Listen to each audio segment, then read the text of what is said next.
कर लिए थे स्टार्टिंग के 2 lecture cellular level of organisation के, एंड ये है लेक्चर 3 सेल जंक्शन। स्टार्ट करते हैं। Cell junction are called as intercellular bridge, इसको हम इंटरसेल्यूलर ब्रिज भी कहते हैं। Cell junction are connect point between the plasma membrane of tissue cell. अब सेल जंक्शन, सबसे पहले तो टॉपिक का नाम ही समझो। सेल जंक्शन का क्या मतलब होता है? एक सेल दूसरी सेल से कम्युनिकेट कर सके। यहाँ पे आप स्ट्रक्चर देखिए थोड़ा,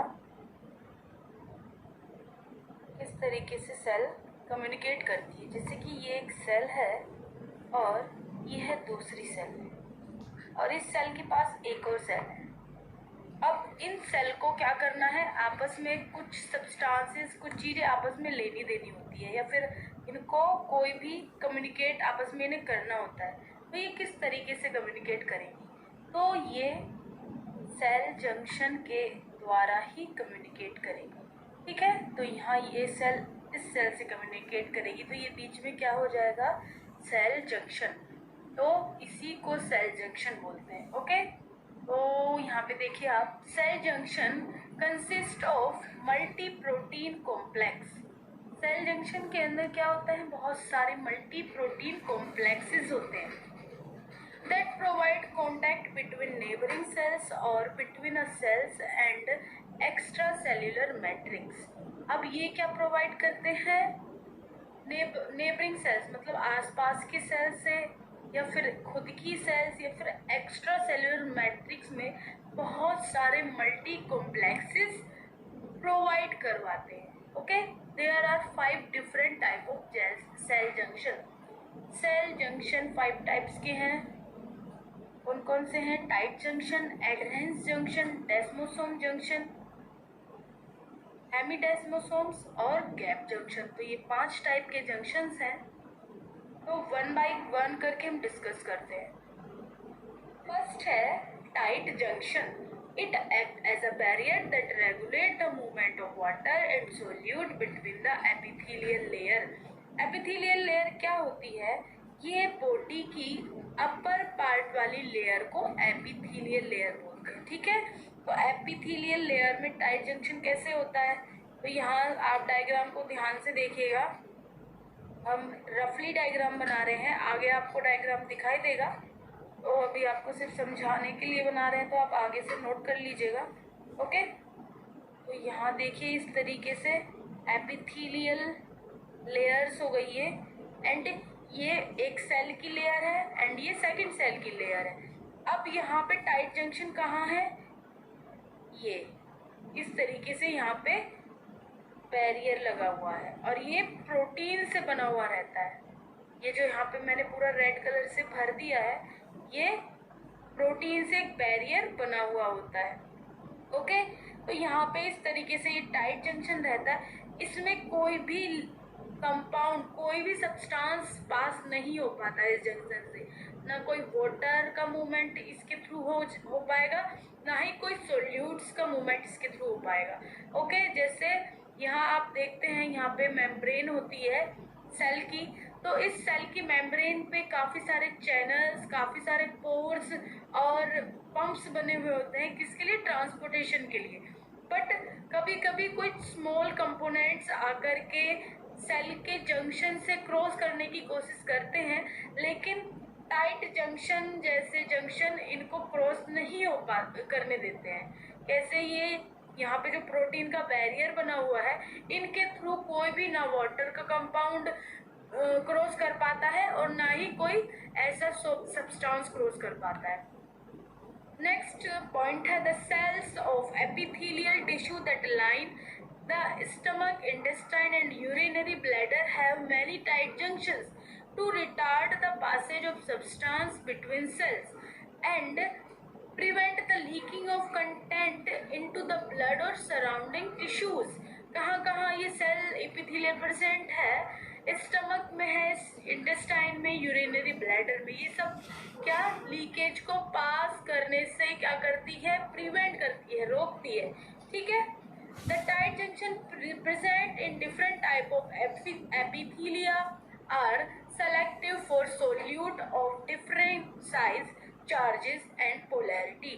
तो इसमें ये क्या बताया गया है, डिफरेंट टाइप ऑफ एपिथीलिया। इसमें कुछ सेलेक्टिव मतलब जो टाइट जंक्शन है कुछ सेलेक्टिव एपिथेलियल टिश्यू में प्रेजेंट रहता है और solute differing charge and size polarity in tight junctions का रहता है।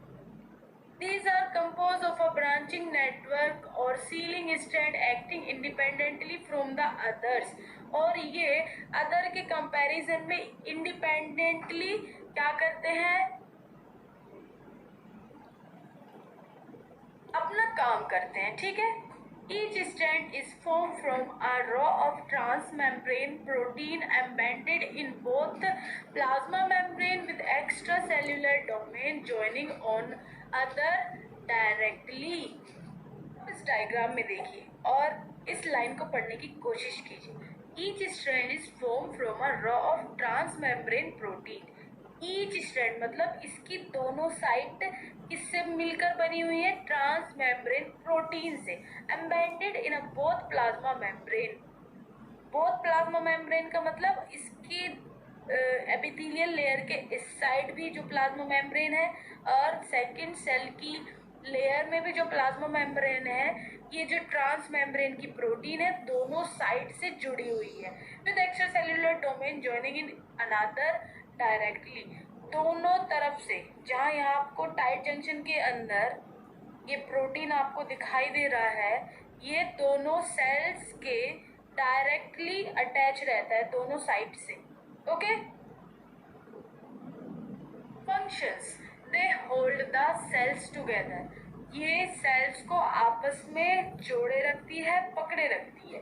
They help to maintain the polarity of cells. ये सेल की पोलैरिटी को भी मेंटेन करने में हेल्प करती है by preventing the lateral diffusion. किसको, डिफ्यूजन को रोकने के लिए। लेटरल मतलब सब कुछ डिफ्यूजन को रोकने के लिए। ऑफ प्रोटीन, प्रोटीन के between the apical and lateral surface, कहाँ, बीच में, इसके इन दोनों सेल्स के बीच में कुछ लेटरल डिफ्यूजन हो ना पाए उसको भी ये रोकती है। कौन, tight junction. They prevent the passage of molecules that ions through the space between the plasma membrane of adjacent cell. Adjacent cell आपको यहाँ देखने को मिलेगी, तो आप डायग्राम में देखिए, यहाँ पे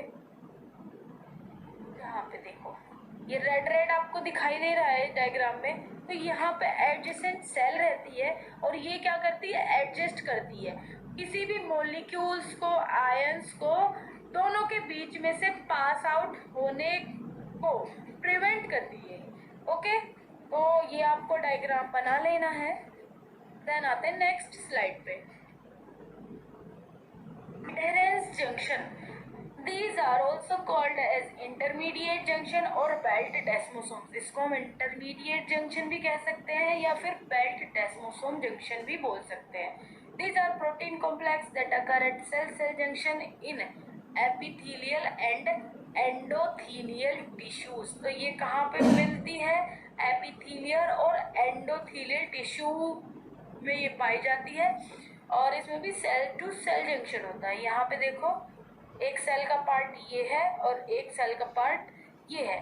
इसमें भी बहुत सारे प्रोटीन कॉम्प्लेक्सेस पाए जाते हैं, मतलब ये जो जंक्शन है इसके अंदर भी बहुत सारे प्रोटीन है जो इनको जोड़े रखने में हेल्प करता है। आ जाते हैं नेक्स्ट पॉइंट पे। नेक्स्ट पॉइंट है adherent junction contain plague a dense layer of protein on the inside of the plasma membrane that attach both to membrane protein and microfilaments of the cytoskeleton। यहाँ पे जैसे आप diagram देख पा रहे हैं, यहाँ पे क्या है, एडहेरेंस जंक्शन कंटेन प्लेग। ये इस तरीके से इसका स्ट्रक्चर रहता है, दोनों साइड से थोड़ा सा उभरा हुआ रहता है और dense layer of protein on the inside of the plasma membrane. Plasma membrane के अंदर एक डेंस लेयर मतलब गहरी एक प्रोटीन की लेयर बनी हुई रहती है। ठीक है। नेक्स्ट आ जाते हैं cellular level of organisation. That transmembrane glycoprotein present in adherens junction called as cadherin that join the cells. क्या प्रेजेंट है इसमें? ग्लाइकोप्रोटीन प्रेजेंट है. In epithelial cells adherens junction form the extensive zone called as adherens belt. Epithelial cells में extension zone में एक क्या बोल सकते हैं हम कि एपिथेलियल सेल एक एक्सटेंशन जोन बनाता है. उस जोन को हम एडेरेंसन बेल्ट भी कह सकते हैं. Okay, adherens junction help to epithelial surface to resist separation during various contractile activities such as movement of food through the intestine. क्या करता है? Contractile activity. जब बॉडी के अंदर कोई कॉन्ट्रैक्शन वाली एक्टिविटी होती है तो उसके सेल को सेपरेट होने से रेजिस्ट करती है. मतलब जब कॉन्ट्रैक्शन वाली कंडीशन आती है बॉडी के अंदर तो ये जंक्शन सेल को आपस में सेपरेट होने से क्या करती है? रोकती है. तो जैसे such as movement of food through the intestine. जब बॉडी के अंदर इंटेस्टाइन में फूड क्या करता है? मूवमेंट करता है. उस कंडीशन में ये जंक्शन अप्लाई होता है. कौन सा? Adherens junction. अब आ जाते हैं नेक्स्ट पे desmosome. Desmosome contain plaque and transmembrane glycoprotein such that extend into the intracellular space between adjacent cell membrane, attach cell to one another. इसके अंदर भी ट्रांसमेम्ब्रेन ग्लाइकोप्रोटीन प्रेजेंट होता है और ये भी एडजेसेंट सेल इसके अंदर प्रेजेंट होती है जो एक दूसरे को जोड़ती है. यहाँ पे इस डायग्राम में आपको एडजेसेंट सेल दिखाई दे रही होगी. ये दोनों तरफ से ये एक दूसरी सेल है एंड ये वाला पार्ट दूसरी सेल का है.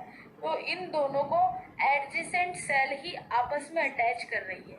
Okay, a desmosomes plaque attach to cytoskeleton known as intermediate consist to keratin protein. Intermediate filaments. यहाँ पे ये जो आपको इस तरीके से वायर से दिखाई दे रहे हैं ये फिलामेंट्स जो प्रोटीन के बने हुए हैं. प्रोटीन का नाम है keratin. Okay,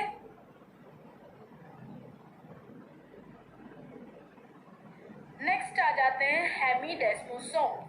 हेमीडेस्मोसोम्स resemble like desmosome but they do not link the adjacent cell. वही होते हैं बट ये सिर्फ एडजेसेंट सेल से लिंक नहीं होते हैं. The structure of hemidesmosomes is like half of a डेस्मोसोम.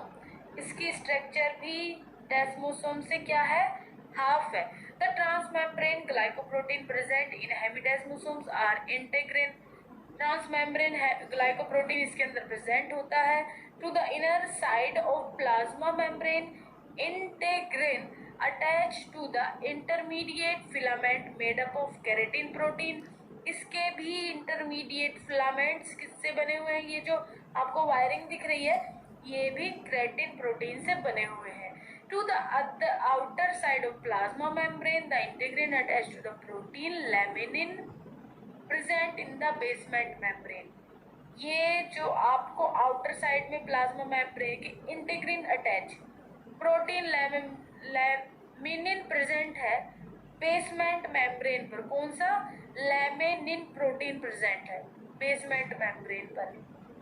Hence it play an important role in ensuring cells to basement membrane. Hemidesmosomes gap junction membrane protein present in gap junction are called connexin. जो membrane पर protein present है gap junction में उसको हम connexin भी कहते हैं. Form tiny fluid filled tunnel called connexon. और उसमें कुछ टिनी फ्लूइड भरा हुआ होता है तो उसको क्या बोला जाता है? Connexon. That connect neighbouring cells. जो क्या करती है? नेबरिंग सेल्स को कनेक्ट करती है.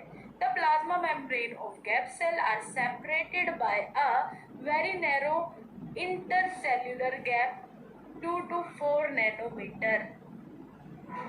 गैप जंक्शन के प्लाज्मा मेम्ब्रेन, जो ये आपको यहाँ पे प्लाज्मा मेम्ब्रेन दिखाई दे रही है, ये देखिए गैप जंक्शन के प्लाज्मा मेम्ब्रेन इस साइड भी और इस साइड भी इंट्रासेल्युलर गैप्स बने हुए हैं जो 2 से 4 नैनोमीटर के हैं। Okay, through the connexon the ions and small molecule can diffuse from the cytoplasm of an cell to another cell. जो ये आपको छोटे छोटे गैप दिखाई दे रहे हैं यहाँ पे ये इनके थ्रू आयंस और मॉलिक्यूल्स डिफ्यूज मतलब सेल के अंदर आ सकते हैं और सेल से बाहर जा सकते हैं। ठीक है, A gap junction allow the communication of cells with one another. Gap junction allow करता है एक सेल से दूसरी सेल को कम्युनिकेट करने के लिए, मतलब आपस में वो कम्युनिकेशन कर सकती है। जैसे आयंस